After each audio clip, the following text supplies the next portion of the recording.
चिकित्सा क्षेत्र में प्रयागराज के आयुर्वेदाचार्य डॉक्टर संतोष दुबे ने एक बड़ी उपलब्धि हासिल की है। उन्होंने आयुर्वेद पद्धति के पलाश क्षार विधि से असाध्य रोग कैंसर पीड़ित महिला का सफल इलाज किया। उन्होंने इससे पहले भी कई असाध्य रोगों से संबंधित मरीजों को राहत प्रदान की है। उनका कहना है कि एलोपैथ से हटकर आयुर्वेद में भी अब असाध्य रोगों की इलाज संभव है। उन्होंने इस बात का भी खुलासा किया कि सरकार की दूरगामी नीतियों के कारण अब आयुर्वेदाचार्य को भी सर्जरी की अनुमति मिली है। इससे गरीब तबके के मरीजों को काफी लाभ हो रहा है। साथ ही देश के आर्थिक विकास में भी अब आयुर्वेद से जुड़े क्षेत्र की अहम भूमिका है। उन्होंने इसका खुलासा करते हुए मीडिया सामने उस गंभीर रोग असाध्य रोग महिला जो कैंसर से पीड़ित थी उसको सामने प्रेजेंट भी किया। मीडिया से बात करते हुए कुंडा प्रतापगढ़ की रहने वाली प्रेमा देवी ने बताया कि उसे यूट्रस में कैंसर था, इलाज काफ़ी महंगा था। बाद में डॉक्टर साहब की जानकारी हुई और इन्होंने अपनी टीम के द्वारा बहुत ही कम खर्च में उनका इलाज किया। अब वह पूरी तरह से स्वस्थ हैं और अपने परिवार के साथ पारिवारिक जीवन व्यतीत कर रही हैं। उन्हें उम्मीद ही नहीं थी कि वह बच पाएंगी। जी, कितना सफल हुआ क्या करना? सफल ये कि हमको रिजल्ट चाहिए। एमआरआई करा के हमने देखा कि कितना रिजल्ट आ रहा है।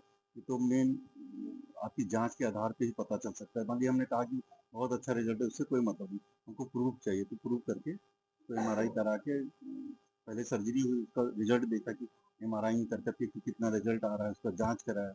उसके बाद जो प्रूफ आया तो उसके बाद फिर आगे हमें ये बताया कि ऐसे-ऐसे चीज़ ठीक हुआ।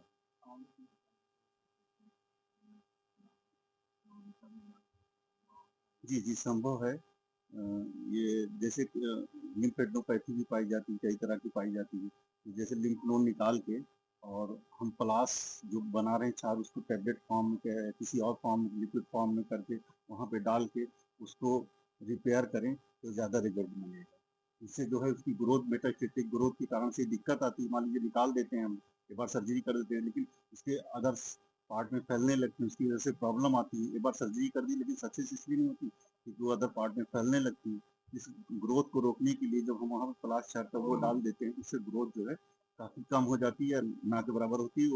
वो तो आपका जब जाँच कराते हैं तो पता चलता है कि इतना-इतना कम हुआ।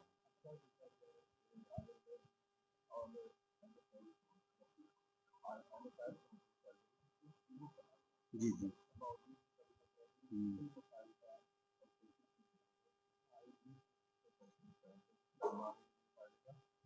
तो जिस तरह हम लोग ऑपरेशन के बाद कीमो लगाते हैं और चीज़ें चढ़ाते हैं, उसी तरह ये प्लास है। प्लास का यही काम है कि किसी तरह हम ग्रोथ को रोकें, मेटास्टेटिक ग्रोथ को रोकें, यही मेन उद्देश्य रहता है।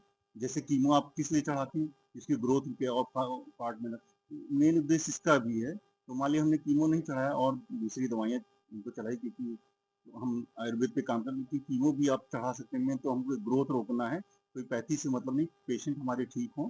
पैथी तो अलग चीज़ होती है। अगर इस पे अगर आगे का काम किया जाए तो और अच्छे रिजल्ट आएँगे। इस पे अभी बहुत रिसर्च की ज़रूरत है कि प्लास्ट को और भी अच्छे से टैबलेट फॉर्म में किया जाए, लिक्विड फॉर्म में किया जाए। इसकी पोटेंसी अभी और बढ़ानी है।